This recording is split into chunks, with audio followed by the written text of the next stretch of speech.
Hey guys, today we're going to be checking out the Hasbro Spider-Man Homecoming Spider-Man figure.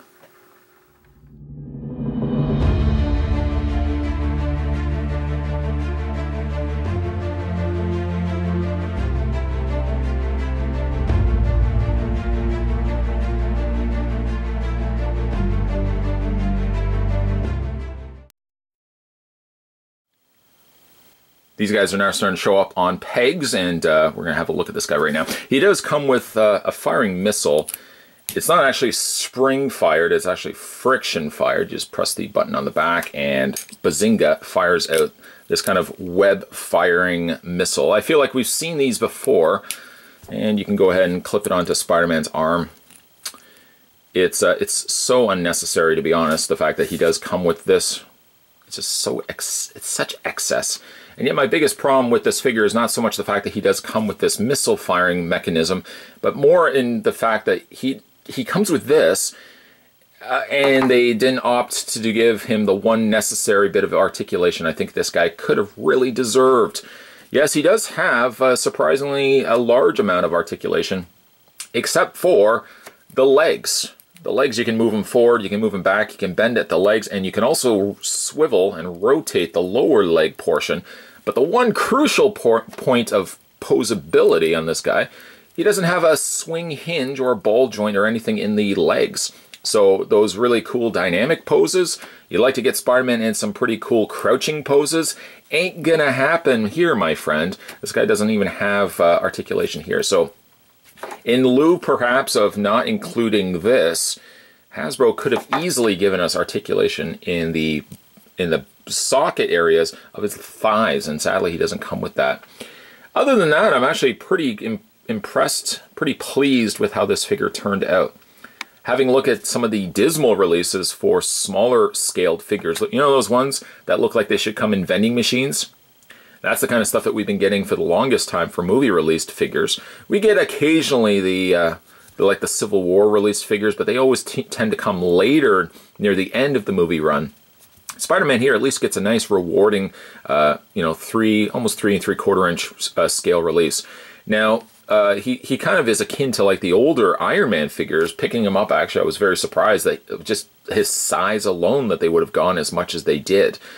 His outfit's really nicely colored as well with the reds and blues. The blue's a nice color of Spider-Man blue. And there's actually some really intricate, really cool intricate sculpting here.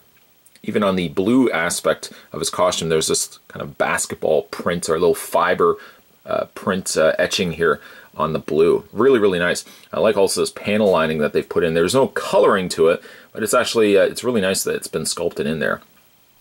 The face is actually done quite well, too, for the newer Spider-Man. The webbing also now is not been painted in black, and instead it's now just remained in red, which keeps it very clean. It doesn't make it too overly busy. Spider emblem on the front, nicely painted. The back, also nicely done on the spider emblem on the back there as well. He does have, like I said, a lot of posability. Unfortunately, the one aspect he doesn't have, but again, we'll not spend the whole video talking about that. He does have one pre-posed hand for shooting webs. The other hand geared towards holding something, though he doesn't come with anything else to hold other than just, again, this missile shooting contraption. For his posability, he does have a ball joint in the head. The shoulders hinge out. Why, oh why, can the shoulders hinge out and let the legs could not have done that? Swiveling also in the forearm and a nice bend going on there. I'm not overly bothered by the fact that he doesn't have a swivel in the wrist. I guess because the forearm can do enough of that on its own. I don't feel like I'm disappointed the fact that it doesn't have the little posability in the wrist. Doesn't have anything in the waist, that's fine as well. But again, the forward and back motion on the legs and a bend at the knee, they tease you the fact that the lower leg can rotate, and yet, oh sweet God, and yet they don't actually have a hinge in the thigh. The one area which I think could have really afforded some posability. All around, a really nice looking figure, nice, cleanly done. And I'm just impressed that once again we're getting back to the larger scale figures. and not those terribly, terribly dismal smaller scale figures that we've gotten for other movie released properties like Guardians of the Galaxy. These again should be hitting store shelves now. I would say overall pick this guy up. He's again really impressive. Pleased as well that he's going back to a larger scale, unlike the smaller scale that we've gotten before. But come on, Hasbro, give us a break. Have some posability going on the lower legs. This aspect, very disappointing. For a figure overall, I'm pretty happy with. Once again, we were checking out the new Hasbro Spider-Man. This was Spider-Man Homecoming, and this was just defaulted Spider-Man. He doesn't really have any other name other than Spider-Man, so we're just going to call this Spider-Man. Certainly, if you guys like what you see in this video, you can subscribe if you haven't already subscribed to be part of this channel.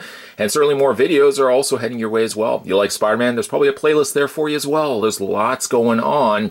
I'll see you guys next time.